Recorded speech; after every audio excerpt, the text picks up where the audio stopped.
Hey, welcome to CryptoCoach365. This is day 70, so yay.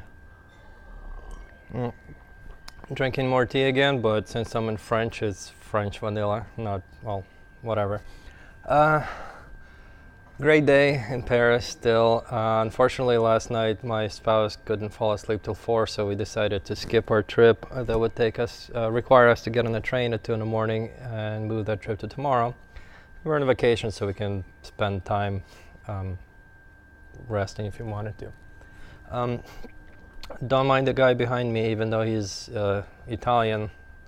That's a French flag, and if you might hear some what sounds like explosions going on in the background, it's Bastille Day, so they're having fireworks someplace nearby. Mm. I have been having kind of a lot of fun in Paris so far. Like I mentioned, I saw Mona Lisa yesterday. It seems like it's a lot smaller in pictures, but it's actually about like a normal size painting that you would imagine. I don't know, like I guess 3.5 by 4 feet or whatever. Just a regular size portrait, but because it's so far away, you can't really get anywhere near it. It looks kind of small in all the pictures, especially now with cameras that have fisheye lenses, because they want to capture like as much around you as possible.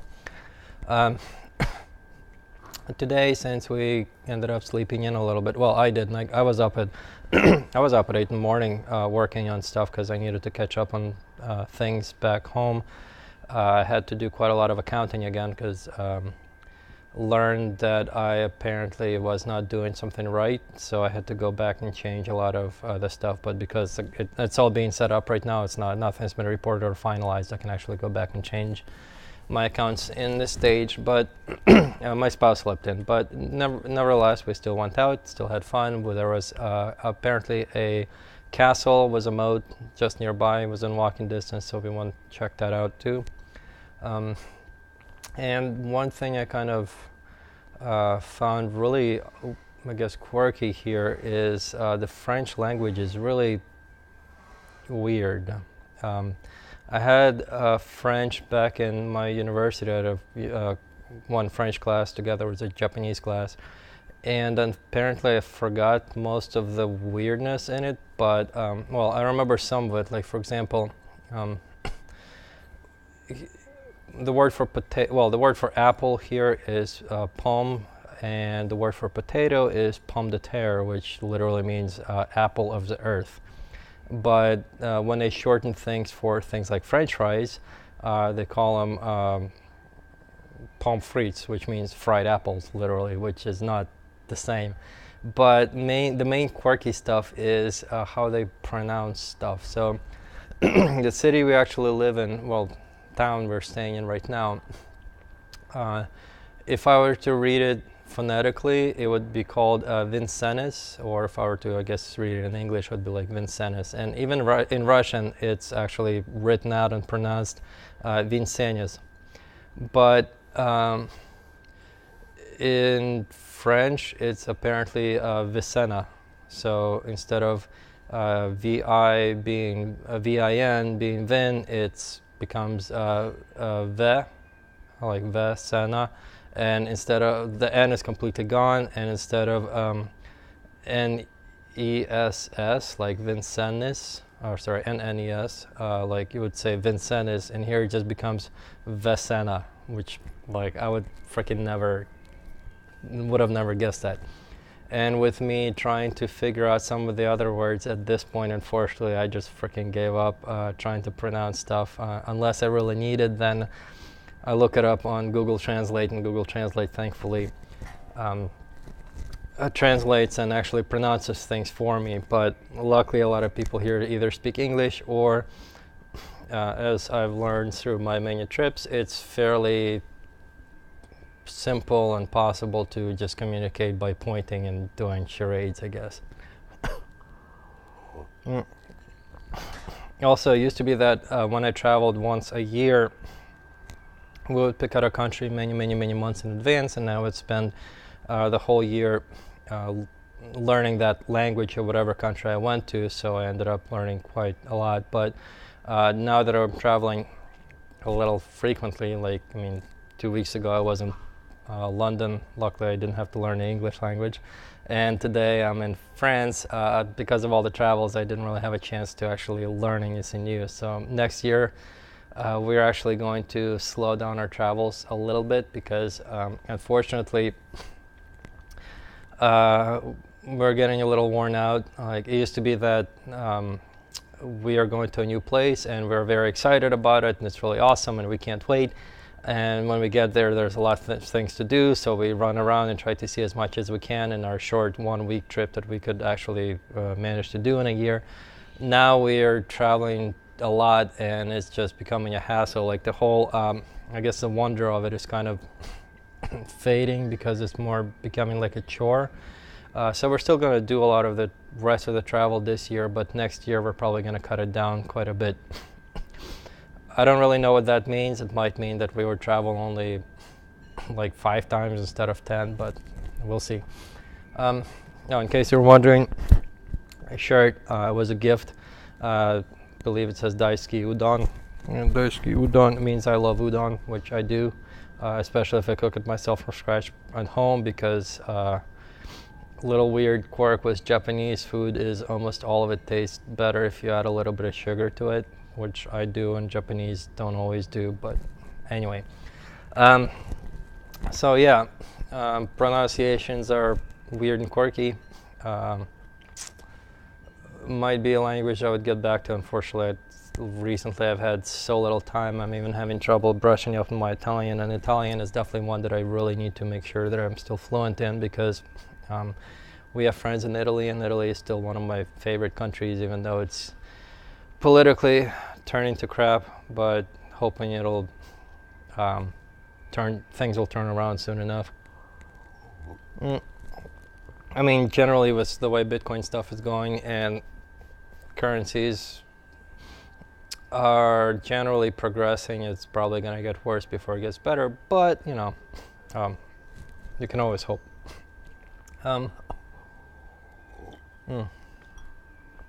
Good tea here too, a lot of good desserts.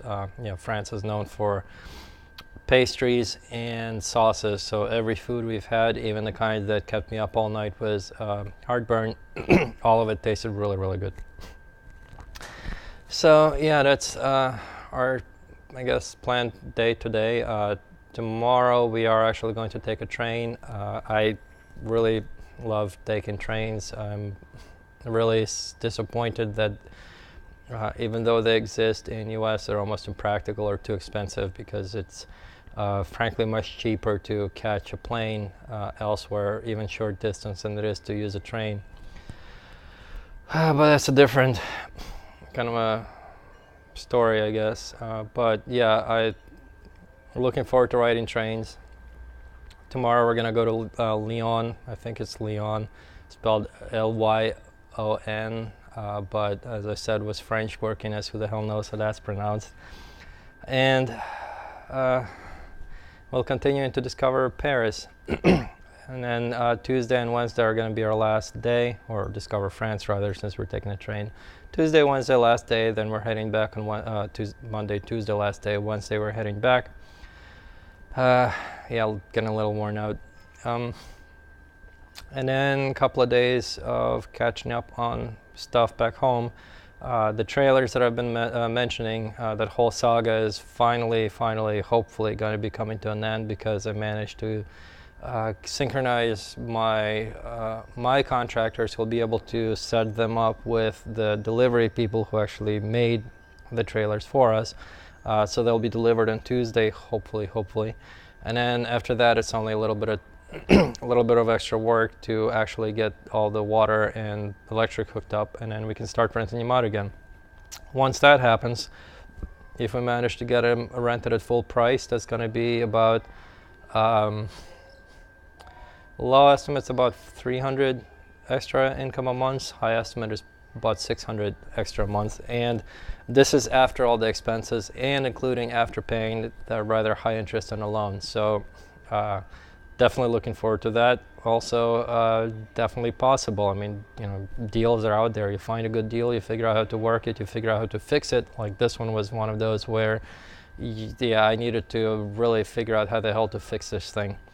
But once it's fixed, we get very, very nice cash flow income, and people who live there get a very nice place to live in, much better than they used to live in. And also for new people who will be moving in, they'll have a place to live where they're not going to have to pay gigantic rent prices for their own place to live in a rather wealthy, expensive area. Which for them is good because schools are really good in that place and jobs are really good in that place. Also, jobs being good in that place means that they can actually earn more money and eventually move out, and another person can come in and take over the place. Also, pay lower rent, earn more money through a job, move out again. In a way, I guess it's kind of a way to be able to get lower income people into this specific area and move them up one by one by one. Well, hopefully anyway. So yeah, not feeling bad about earning all that money and fixing this massive problem and being able to help all those people, right? Anyway, I guess not much to talk about with regards to, crypto and cryptocurrencies. There are some news going around about an ETF that might finally be approved. That's kind of like the holy grail of holders who are hoping for the price to go up, because unfortunately a lot of funds that are like traditionally managed funds are regulated where they are, well, not regulated, but in their own contracts they specify that they are only allowed to invest in securities that are SEC approved or SEC regulated. And this is kind of like as a way to, I guess, protect, well, I'm saying I guess, but it's a way to protect investors like retirees and such, excuse me, who want to invest their money into a fund without worrying about that money being lost or something. So they look for these funds that claim that we will only invest in SEC-approved securities and SEC-approved investments, and in that way they assume that because they invest in these funds that their money will be safe. I mean, there's issues of SEC to begin with, but in this case that's why they do it. However, unfortunately, that means that those funds are not able to invest in Bitcoin directly. And question people might ask is like, why would I want to buy an ETF that holds Bitcoin instead of just buying Bitcoin directly? Well, that's actually the reason, is that these funds cannot buy Bitcoin directly because Bitcoin is not under SEC control. But an ETF that is backed by Bitcoin would be under SEC control, and then these funds would be able to still maintain their contracts and invest in ETFs, thus investing in Bitcoin indirectly. As to why this is a very good thing for Bitcoin, or at least the Bitcoin price, is because there are literally billions of dollars on the sidelines waiting to invest into Bitcoin, which cannot until this ETF is actually approved. And the first time this ETF was actually proposed was, I think, in 2013 or 14. The Winklevoss twins, they're the guys who, if you've ever seen The Social Network or read anything about Facebook, they're the guys who claimed that they invented Bitcoin, sued Mark Zuckerberg and settled for millions of dollars because they claimed that they came up with the idea, and then Mark actually supposedly built it for them and then took it for himself and changed it up and took their idea. But anyway, those two guys back in 2013 bought something like $5 million worth of Bitcoin, specifically because they were hoping to eventually get approved for an ETF, and they've been trying ever since. But SEC has been a little, well, very, very difficult to get through or deal with. So all these many years they've been trying, they haven't been able to succeed. There's been at least 2 more funds that have been trying to get an ETF. And rumors are that supposedly sometime around August, maybe mid-August, SEC will finally make a ruling, hopefully finally approving an ETF. I don't know if it'll be there or somebody else's, but hopefully an ETF will be approved. And all that money from the investment funds that's sitting on the sidelines waiting to invest will finally be able to roll in. Funny thing is, I actually remember way back then when they bought Bitcoin, remember it was $5 million worth of Bitcoin. a lot of newspapers were, and well, online, not newspapers, magazines and online articles were actually making fun of them, like, why the hell would you guys buy this stupid internet, magic internet money that nobody gives a shit, it's just tulips, it's a bubble. They're probably not really laughing anymore, because back when I bought it, I believe it was worth around $6 to $10. So effectively, I think just the money that they bought in Bitcoin is now, I don't know if they're probably billionaires at this point, basically. So yeah, you never know, opportunities come, people laugh at them a lot of times, but people who actually understand what the opportunities are, they invest, and that's why they make all the money. So yeah, just like was my, personally, yes, was my Bitcoin as well, but also was my other investments, including that trailer home, which really was a loser of a project that is about to turn into basically a, what do they say, a goose that lays golden eggs is going to pay quite a lot. Anyway, I guess that's it for today. I'm really looking forward to that ETF thing. Kind of tired of Bitcoin being boring. Like right now it's 6,000 some, and honestly over the last many months it's been a very boring experience of it just kind of being between 9,000 and 7 and 6 and 7. Just, it's not really moving enough for me. I like the more exciting times when it's jumping up thousands of dollars and then crashing thousands of dollars and jumping up thousands of dollars, because that usually means new price discovery, and oftentimes it means new highs. So that's what I love. And a lot of people might not like that kind of volatility, but